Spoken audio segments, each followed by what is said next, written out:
Welcome to the Objective NFL Power Rankings for Week 5, 2024. This is 0% my opinion, 100% maths, and the only stat that matters is wins. Here's how this works. I'm using an ELO system to calculate the change in rank week to week for each team. I'm also going to do my quarter season review at the end, and taking a deeper dive into how the model works behind the scenes, so stick around for that if it interests you. More chaos this week, let's have a look at what the model looks like. So 32nd we have the Panthers. 31st we have the Cardinals, down 1. 30th we have the Patriots, up 1. 29th we have the Giants, down 3. 28th we have the Chargers, down 1. 27th we have the Commanders, up 1. 26th we have the Titans, up 3. 25th we have the Jets, down 3. 24th we have the Bengals, down 1. 23rd we have the Bears, up 2. 22nd we have the Raiders, up 2. 21st we have the Jaguars, down 2. 20th we have the Falcons, up 1. 19th we have the Broncos, up 1. 18th we have the Saints, down 2. 17th we have the Rams, down 2. 16th we have the Browns, down 4. 15th we have the Dolphins, down 4. 14th we have the Packers, down 1. 13th are the Colts, up 5. 12th are the Steelers, down 4. 11th are the Vikings, up 6. 10th are the Seahawks. 9th are the Eagles, down 2. 8th are the Buccaneers, up 6. 7th are the Texans, up 2. 6th are the Cowboys. 5th are the 49ers. 4th are the Bills.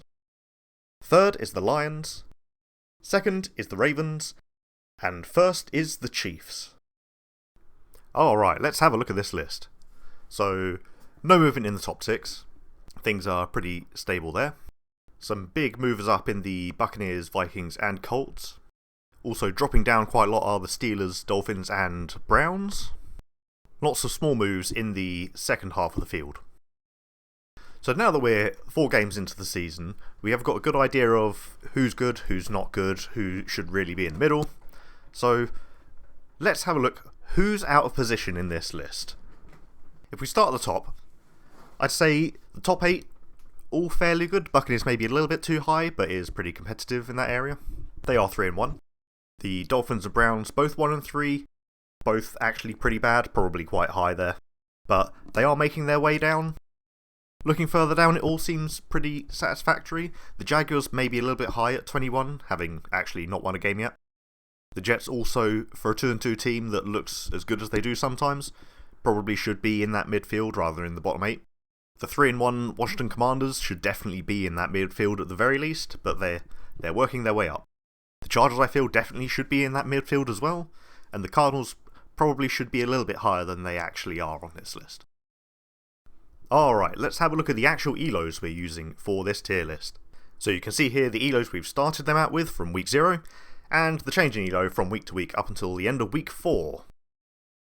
There's also a graph here just to see the actual distributions between the ELOs to make it a little bit easier to read.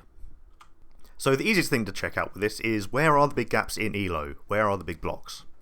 So there's almost 250 ELO between the 1st and 2nd placed Chiefs and Ravens. 100 ELO between the 3rd and 4th placed Lions and Bills.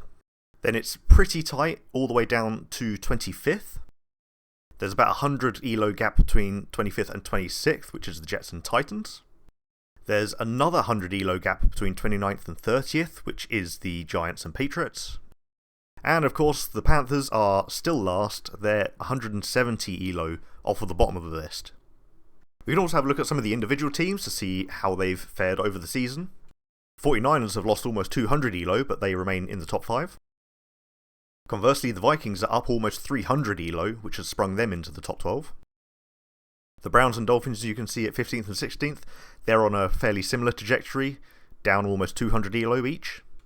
And the Commanders, despite still being in the bottom, they've actually gained 200 ELO, so they're close to making their way up into the mid-ranks.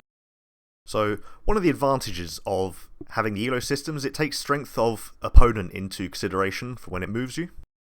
If we take the best example, which is the Chiefs right at the top, they gained almost 50 ELO from the Ravens, but then they're basically nothing from the rest of their opponents. They're just beating weaker teams at this rate. So there's basically no gain there.